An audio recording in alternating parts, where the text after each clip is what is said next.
मित्रों, आज हाल ही में जो कर्नाटक और महाराष्ट्र राज्य के बीच में सीमा को लेकर विवाद उत्पन्न हुआ था,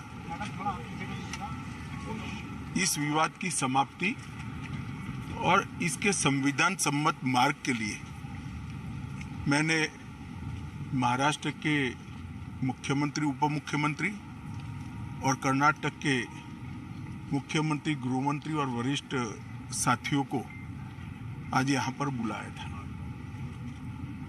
दोनों पक्षों के साथ भारत सरकार के गृह विभाग के ऑफिसर की उपस्थिति में बहुत अच्छे माहौल में बात हुई है। दोनों मुख्यमंत्रियों ने सकारात्मक अप्रोच रखा है और कुल मिलाकर इस बात पर सहमति हुई है कि डिस्प्यूट के रास्ते और डिस्प्यूट का समाधान लोकतंत्र के अंदर रोड पर नहीं हो सकता, संविधान सम्मत मार्ग से हो सकता है। तो अतः कुछ फैसले हुए हैं जो मैं आपको बताना चाहता हूं। सबसे पहले, जब तक सुप्रीम कोर्ट का इस बारे में निर्णय नहीं आता, कोई भी राज्य इसके बारे में एक दूसरे राज्य पर क्लेम या तो डिमांड जनरेट नहीं करेगा। दूसरा, दोनों राज्यों के मिलाकर दोनों ओर से 6 मंत्री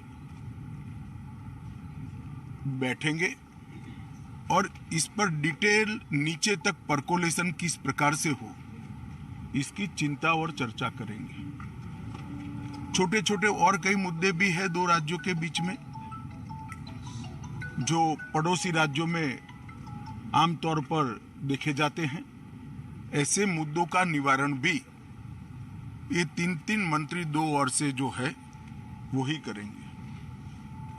दोनों राज्यों में कानून और व्यवस्था की परिस्थिति ठीक रहे, अन्य भाषाभाषी आबादी को या तो यात्रियों को या व्यापारियों को किसी भी प्रकार की परेशानी न झेलनी पड़े, इसके लिए एक सीनियर आईपीएस अफसर की अध्यक्षता में दोनों राज्य कमेटी बनाने के लिए सहमत हुए हैं, जो कानून और व्यवस्था को संविधान के हिसाब से ठीक रखने में प्रयास करेंगे। जब मामलों की चर्चा भी हुई तो ये भी ध्यान में आया है कि पूरे मामले में फेक ट्विटर ने भी बहुत बड़ा रोल निभाया है।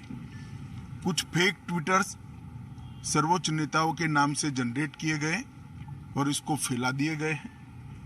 और ये मामला बहुत गंभीर इसलिए है कि इस प्रकार के ट्विटर से दोनों ओर की जनता की भावनाएं उद्वेलित होती है और घटनाएं जन्म लेती हैं। तो तय हुआ है कि जहां जहां भी इस प्रकार के फेक ट्विटर के मामले सामने आए हैं, वहां पर एफआईआर रजिस्टर की जाएगी और जिन्होंने किया है उसको भी जनता के सामने एक्सपोज किया जाएगा।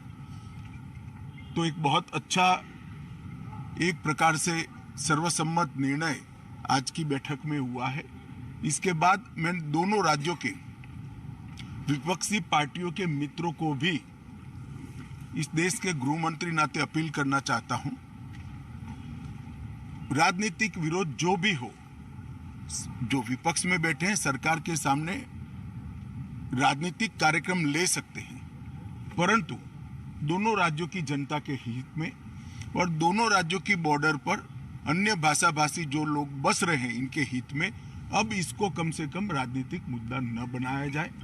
एक कमेटी जो बनी है वो कमेटी की चर्चा का आउटकम और सुप्रीम कोर्ट के फैसले का इंतजार किया जाए।